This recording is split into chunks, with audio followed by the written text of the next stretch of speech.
लोकसभा चुनाव को लेकर बीजेपी पूरी तरह से तैयारियों में जुटी है। बीजेपी प्रदेश अध्यक्ष महेंद्र भट्ट ने बताया कि 11,700 से ज्यादा पोलिंग बूथों पर प्रदेश के सीएम से लेकर मंडल के तमाम पदाधिकारियों और कार्यकर्ताओं का बूथों पर रहने का कार्यक्रम तय किया गया है। उन्होंने कहा कि इस दौरान पार्टी से जुड़ने वाले अनेकों लोगों को का समर्थन बीजेपी को मिल पाएगा।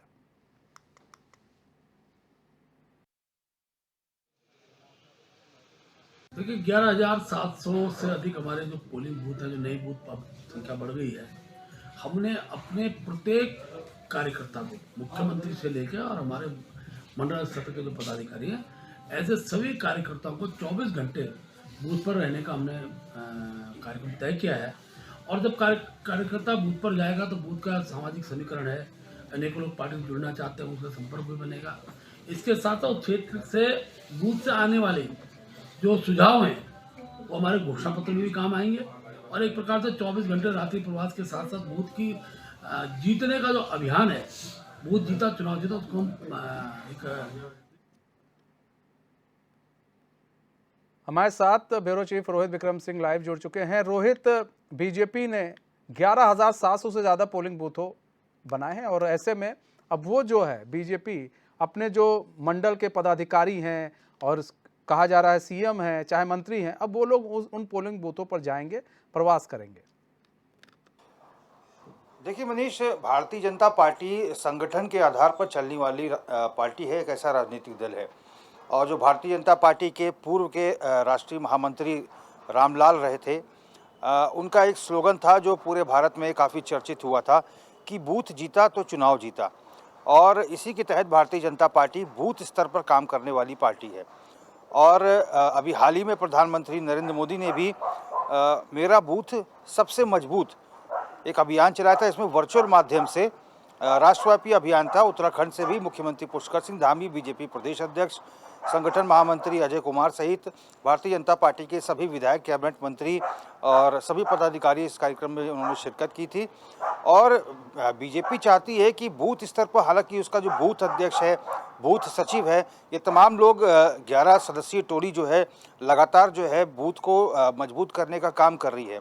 और अब बूथ को और ज़्यादा मजबूत करने के लिए, क्योंकि अभी हाल फिलहाल में मनीष जो बैठक हुई थी, संयुक्त मोर्चा प्रदेश पदाधिकारियों की बैठक हुई, उसके बाद लोकसभा योजना बैठक हुई, जिसमें ये तय किया गया, राष्ट्रीय उपाध्यक्ष लक्ष्मीकांत वाजपेयी और प्रदेश प्रभारी दुष्यंत गौतम ने ये बताया कि अब रात्रि प्रवास का कार्यक्रम जो है भारतीय जनता पार्टी चलाएगी, जिसमें फरवरी का जो प्रथम पखवाड़ा है, प्रथम सप्ताह है, उससे ये कार्यक्रम की शुरुआत की जाएगी, जिसमें खुद मुख्यमंत्री पुष्कर सिंह धामी, बीजेपी के प्रदेश अध्यक्ष महेंद्र भट्ट, संगठन महामंत्री, सभी कैबिनेट मंत्री, सभी विधायक, सभी सांसद, सभी राज्यसभा सांसद और सभी पदाधिकारी 11,729 बूथ जो भारतीय जनता पार्टी के सांगठनिक बूथ हैं, उन बूथों पर 24 घंटे का प्रवास किया जाएगा। प्रवास के दौरान अब तक जो विकसित भारत संकल्प यात्रा के दौरान जो यात्रा चलाई जा रही है, उससे कितने बूथ पर जनता जो है लाभान्वित हुई है, योजनाओं के तहत कितने लोगों को केंद्र पोषित योजनाओं और राज्य की योजनाओं का लाभ मिल रहा है, ये तमाम 24 घंटे में फीडबैक लिया जाएगा। भोजन इत्यादि भी गांव के लोगों के साथ, बूथ में जो भी गांव आते होंगे उनके साथ किया जाएगा। रात्रि विश्राम भी, रात्रि सोने का कार्यक्रम भी वहीं रहेगा। और कुल मिलाकर देर रात तक एक चौपाल लगाई जाएगी, जिसमें सरकार की नीतियों को लेकर, जनता की समस्याओं को लेकर चिंतन मंथन किया जाएगा और एक जो निचोड़ निकलेगा उस पर पार्टी काम करेगी।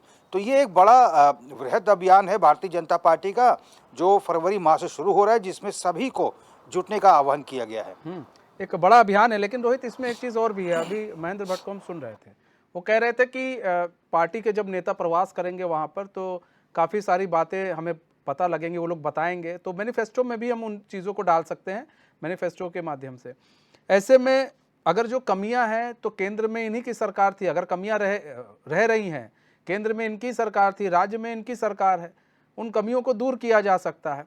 दूसरी चीज़ ये है कि आप एक शॉर्ट टाइम में इतना काम कर रहे हैं, 3 महीने 4 महीने मान लीजिए, ठीक है, 3 महीने 4 महीने आप वहाँ पर जा रहे हैं, एक शॉर्ट टर्म काम कर रहे हैं कि चले हमारे नेता यहाँ पर प्रवास करेंगे, एक एक करके एक बूथ पर या कुछ चलेगा कुछ चलेगा। लेकिन इन सब के बीच में सवाल यहाँ पर ये उठेगा कि भाई अब अभी तक आपके नेता कहाँ थे, आपके सांसद या विधायक कहाँ थे? चलिए मुख्यमंत्री तो जाते रहते हैं, लेकिन ये लोग कहाँ थे? इन लोग का तो आगमन जरूरी था वहां पर। देखिए, भारतीय जनता पार्टी का इससे पूर्व भी सांगठनिक लिहाज से कई गांवों में प्रवास का कार्यक्रम पहले भी रहा है, चाहे वो पूर्व सीएम त्रिवेंद्र सिंह रावत हो, तीरथ सिंह रावत हो, या फिर मुख्यमंत्री पुष्कर सिंह धामी का जो प्रथम कार्यकाल था उसमें भी रात्रि प्रवास के कई कार्यक्रम हुए। चूँकि अब ये बड़ा अभियान चलाया जाएगा, ये पूरे फरवरी माह चलेगा, और जो राज्य सरकार, चूँकि राज्य में भारतीय जनता पार्टी की सरकार है और अभी तक बहुत सारे योजनाओं के तहत समाज कल्याण विभाग के कैंप गांव-गांव तक लगाए गए।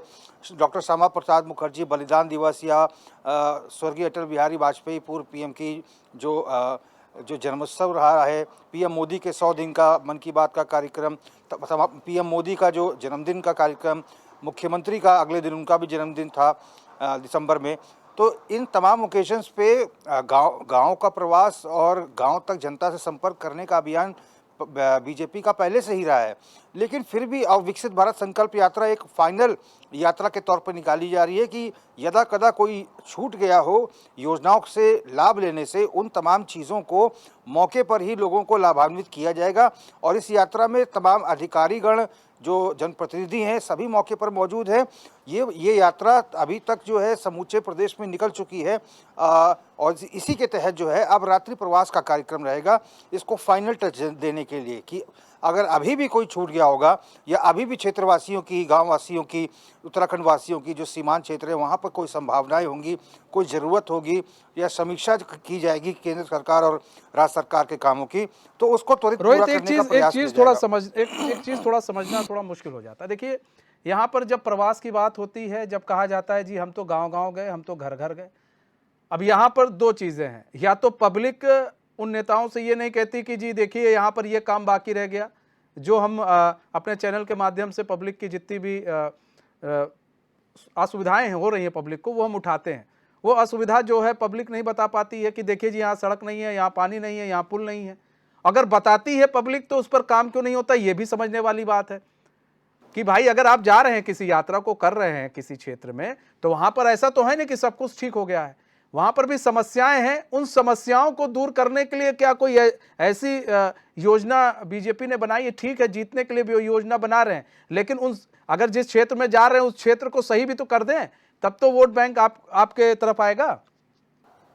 देखिए मनीष, इस चीज़ को धरातल पर उतारने के लिए नो पेंडेंसी, जीरो टॉलरेंस के मुद्दे के आधार पर समाधान, सरलीकरण, निस्तारण और संतुष्टि के मंत्र पर सीएम धामी काम कर रहे हैं, और इसीलिए 1064 जो है मुख्यमंत्री शिकायत नंबर जारी किया गया है, और इस पर लगातार जो है हर हफ्ते जो है अलग अलग जिले के जिलाधिकारी समीक्षा करते हैं, और मुख्यमंत्री हर 15 दिन पे, 1 महीने पे इसकी समीक्षा करते हैं। रोहित, ये यहाँ पर देखिए, ये इसको समझिए। अब यहाँ पर हम चाहे कोई भी नंबर जारी क्यों ना कर दें, अब आप इतने नंबर की बात कर रहे हैं, ये नंबर जारी हुए, हेल्पलाइन नंबर हैं, सीएम पोर्टल है, उस पर आप कर सकते हैं, लेकिन बावजूद इसके आपने देखा है कि जो ग्रामीण हैं वो सड़कों के लिए किस तरह से बेचारे परेशान हैं। कहीं पर पुल नहीं है, अस्थायी पुल बना हुआ है, कहीं पर सड़कें नहीं हैं, सालों सालों से सड़कें नहीं है कहीं कहीं पर। तो ऐसे में इन समस्याओं का समाधान क्यों नहीं हो पा रहा है? इतना सब कुछ बना हुआ है, बावजूद इसके समाधान नहीं हो पा रहा है। तो क्या इस रैली के माध्यम से, इस प्रवास के माध्यम से इन ग्रामीणों को कोई सहूलियत मिल पाएगी जहां पर परेशानी है? निश्चित तौर पर, और इसी के उद्देश्य से और इसी के तहत जो है भारतीय जनता पार्टी ये अपना बूथ प्रवास का अभियान चलाने जा रही है। चूँकि भौगोलिक परिस्थिति के हिसाब से देखा जाए तो उत्तराखंड बहुत संवेदनशील क्षेत्र है, और मानसून में अमूमन ये इस तरह की समस्याएं आती हैं। ज़्यादा दूर जाने की आवश्यकता नहीं है। देहरादून के माल देवता और आसपास के इलाके की अगर हम बात करें तो आए दिन बादल फटने से रोड क्षतिग्रस्त हो जा रहे हैं, रोड का संपर्क मुख्य मार्ग से टूट जा रहा है। इन तमाम चीज़ों का निरीक्षण करने के लिए, चूंकि राजधानी के पास अगर ऐसी स्थिति है तो पर्वतीय क्षेत्रों में और भयावह स्थिति रहती है। इन तमाम चीज़ों का आकलन करने के लिए, इन तमाम चीज़ों को ठीक करने के लिए ही इस रात्रि प्रवास का कार्यक्रम को सुनिश्चित किया गया है, जिसमें मुख्यमंत्री को भी शिरकत करनी है और बीजेपी प्रदेश अध्यक्ष रहेंगे, सभी कैबिनेट मंत्री रहेंगे। लगातार कम्युनिकेशन किया जाएगा और तय समय के भीतर जो भी असुविधा जनता को हो रही है कि उसको पूरा करने का प्रयास किया जाएगा, क्योंकि प्रदेश में तो बीजेपी की सरकार है। ठीक है रोहित, समय कम, बहुत बहुत धन्यवाद हमारे साथ जुड़ने के लिए और तमाम जानकारी साझा करने के लिए।